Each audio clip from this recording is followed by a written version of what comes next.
Welcome back, Vigilantes. Firehouse Vigilance. Corley Moore here with another weekly scrap. Today we're talking about keys to having a tight-knit crew. I've never met a company officer who said, I really want my guys to hang out in separate rooms. I want them to never eat together. I don't want them to have each other's back. And so I think everybody wants to have a tight-knit crew, a crew that just loves being around each other, super tight. And so today that's what we're going to be talking about in this scrap. As always, before we get going, I want to know, where are you watching from? If you are catching this video, if you're not live, please put it in the comments below. I'd like to know where you guys are watching from, who else checking it out. So without further ado, keys to a tight-knit crew. Number one, I'm starting with one of my heroes, Dick Winters, Richard Winters, 101st Airborne, 506th Infantry, Easy Company. If you've never seen the HBO miniseries Band of Brothers, you've done yourself a disservice. It's one of the greatest miniseries ever made, in my humble opinion. Nice, Canada. In my humble opinion, one of the best TV shows ever made, if you've never seen it. But beyond that, his book, Beyond Band of Brothers, he wrote after the miniseries was had become very popular on HBO.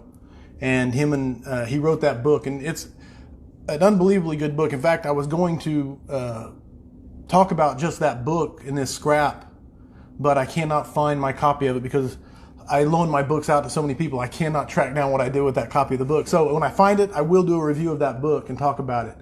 But there is a part in the book and in the miniseries, and they do a very good job of touching on it. And that is, he's talking to his XO who's just come to his to Easy Company, and he caught him gambling, playing dice or cards, I don't remember which, gambling with the enlisted men. And he's chewing his butt out for doing that. And the guy's like, come on, man, I got here one day ago. I'm just trying to bond with them. And Dick Winters tells him, never put yourself in a position to take anything from these men. And it's such a beautiful lesson. And it's not about the gambling or the having fun with them or anything like that. It's about that concept of never taking anything from your men. Never putting yourself in a position to take from your men. And this applies so much to a firefighting crew. If you're the company officer, if you're a guy in authority, if you're a leader, you never want to put yourself in a position to take anything from those men. So what does that mean, to take from your men? The first thing you have to realize is firefighters don't have a whole lot that is theirs. And I don't mean that in a belittling way. I mean, their schedule is made out for them. When they go on scene, you know, they're given orders. And I don't mean to take away from senior guys or anything like that.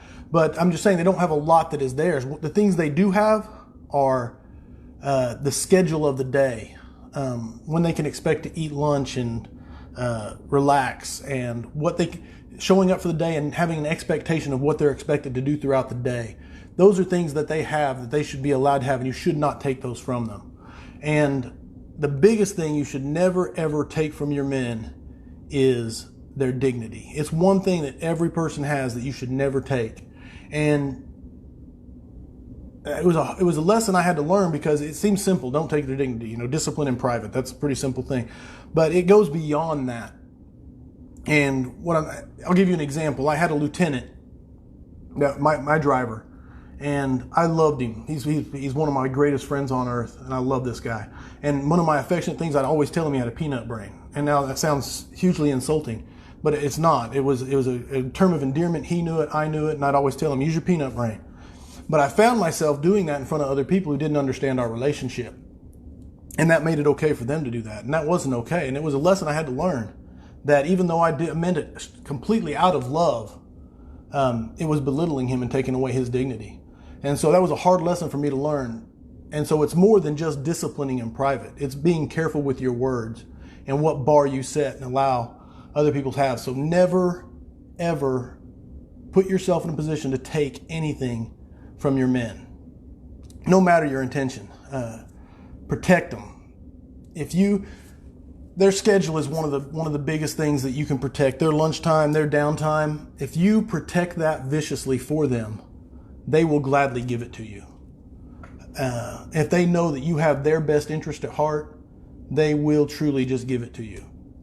And you'll get so much more than you would have ever in by forcing it or using your badge or just by protecting them. So that's tip number one on building a tight-knit crew is never put yourself in a position to take anything from your men and protect what they do have. So that leads right into the next, which is downtime.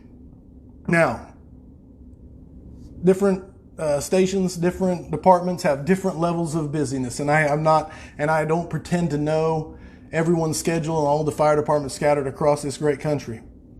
But when the work is done, when the rides have been made, in the evening, after dinner, cherish that downtime, encourage that downtime. It is your responsibility, if you are the leader, if you are the company officer, to make it happen. Today's world of instant gratification, swipe left, swipe right, apps and phones. If you don't know Zach King, Austin Fire Department, he did a beautiful fire talk up in Portland this year called My Strange Addiction, and it's all about cell phones and just the amount of damage that they do in communication. And I don't think anybody is going to sit here and argue that communication is key to having a tight-knit crew. So it's your job, and I mean old school, new school, spades. It blows my mind that guys don't know the game spades. You can sit around the table at the fire station playing spades or slapping dominoes. It is such a time for bonding that is wasted. And day rooms, I get so tired of being in a day room and seeing, I don't know how many guys just staring at their little black screen, all in their recliner staring at their little black screen for hours on end. So it is your job to make sure that does not happen. So how do you do that? You got to communicate with them, set an expectation, and make it fun, make it acceptable. And not just the old school stuff. I'm not talking just spades and dice and, hey, there you go, taught your crew spades. I'm telling you, man, old school stuff, it's been around forever because it's awesome. There's also the new school. I don't have anything against the Xbox and the PlayStation and having a blast together. As long as you are together, I mean, there's nothing better than busting chops and beating somebody at a old school or new school game. And so kill the cell phones at dinner tables and in the day room and have conversations and connections. I cannot stress that enough inside the firehouse. Downtime is so key. Protect it and make sure your guys, especially the key on downtime is make sure that you've earned it. Make sure that you have earned that downtime by getting out in the bay, by getting out there and stretching hose, by throwing ladders, by doing your workout. And of course, the calls come first. We're always going to make our calls, and that may ruin the whole, and you never know when that's going to happen. You have no downtime. But when you have it, it is your job to make sure everybody's involved in enjoying it, especially modern fire stations. Don't get me started on these. I love old school fire stations with the kitchen and the day room are all just crammed on top of each other. And the modern fire stations, I'm not knocking. They're very nice, but they're being built more and more like offices and less like homes. And that hurts my heart. So number 2, downtime. Your job to make sure that you guys have downtime. Kill those cell phones and sit and talk and have conversations with each other. Which leads into the final, and that is the days off. If the only time you interact with your crew is the time you're on duty, you are wasting a valuable tool and a valuable asset for having a tight-knit crew. You should be connected with your guys, their spouses, their kids. Someone made a post today on Facebook, or maybe it was Twitter. I'm not even sure. I believe it was. I don't want to get it wrong. But in essence, it said if your guy has a sick kid and you don't know about it, you're a crappy human being. That's the essence of what he said. But it's true, and I'll try to look it up here in a minute, figure out and get it attributed correctly. But you should be connected to him. This is the first line of defense in knowing when something is wrong with your guys. Like everybody knows the big PTSD issue going on in the fire service and all of that. But one of the first things you can do to combat that is to be connected with your guys and involved in their lives and knowing how their relationships are going, guys and girls, and how their spouses, husbands and wives are doing, how their kids are doing. And you can't know that unless you invest your time into them and on days off. And it's important. I think that don't waste your days off. Make it a priority to have cookouts. Think of the quintessential firefighter movies of the past, and there's always a scene in those movies where the guys are around the grill cooking burgers and dogs, and the kids running around and having a cold one. And we need a lot more of that quintessential firefighter moments in real life on our days off. You have to have a priority. Day at the lake, invite the family out, invite the kids out. This is so important, not just for building a tight-knit crew, but whenever stations can become clannish. You're like, I hate that guy over there at station 3, or I hate that guy over there at 14. And he's not even real, but when you see him out at a function and his like 6-year-old daughter's hanging on his leg and he's smiling and having a good time, it humanizes us and lets us forget that pettiness that we can sometimes allow to creep in when all we know is on the job. And so that's why it's so important to do stuff on our days off and be involved. And I'm not saying be all up in your guys' business and their family and things, but be aware of what's going on. I love to go out and have a cola with my guys in the evenings.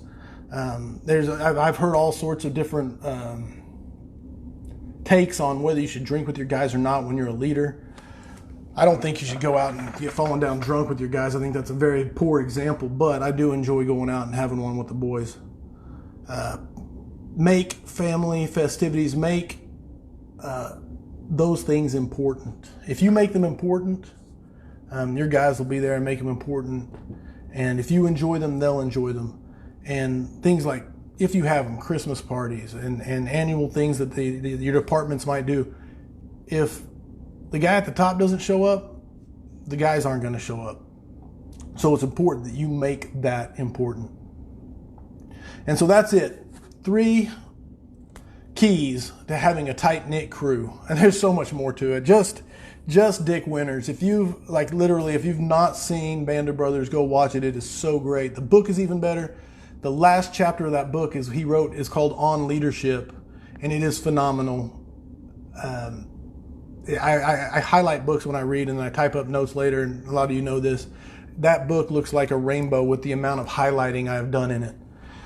And so if you get a chance, read Beyond Band of Brothers on leadership and check out that last chapter, because so much he is the quintessential leader of a small unit and building a tight-knit unit.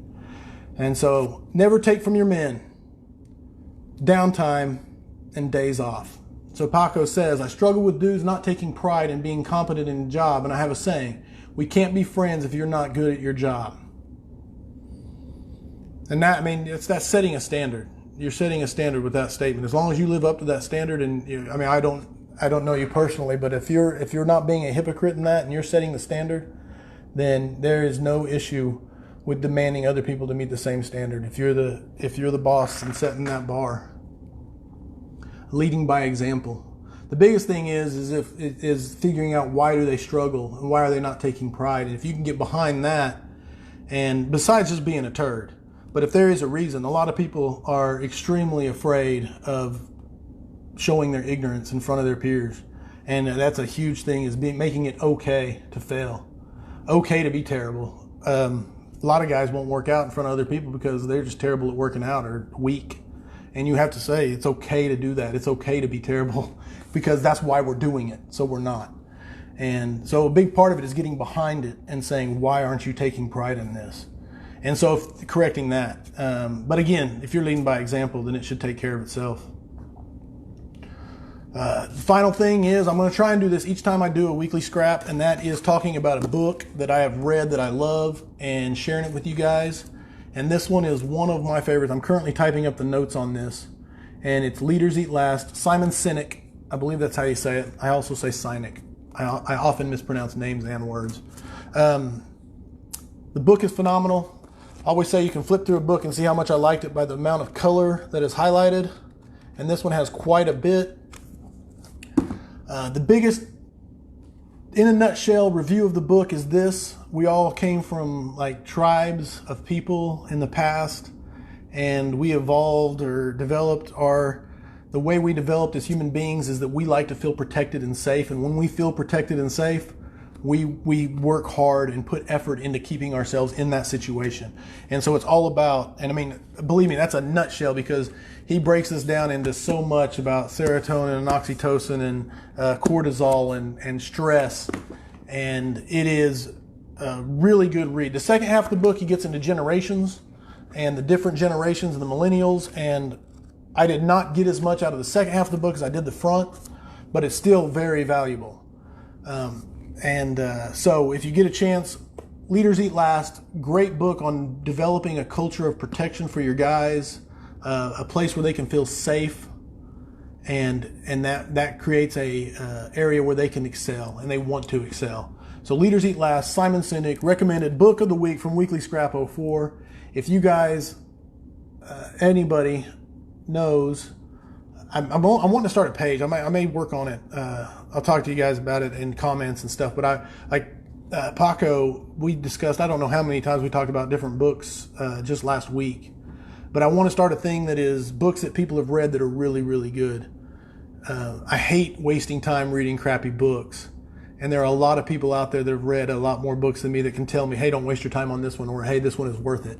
And so I want to create a resource for other firefighters to go to find books that are worthwhile reading. They can scan through it. We give a short review of it and says this one's worth reading because of these reasons. And I think that'd be a good resource that I'm going to try and start putting together and reach out to other people who are known readers. So that's it, man. If you have questions, comments, please leave them. If you're watching this live, give me comments, questions. If you were watching the video and you have books you want me to check out, please do so. If you have ideas for weekly scraps in the future, hit me up. Other than that, this is Corley Moore, Weekly Scrap 04. Had a lot of fun, and I will see you guys next time.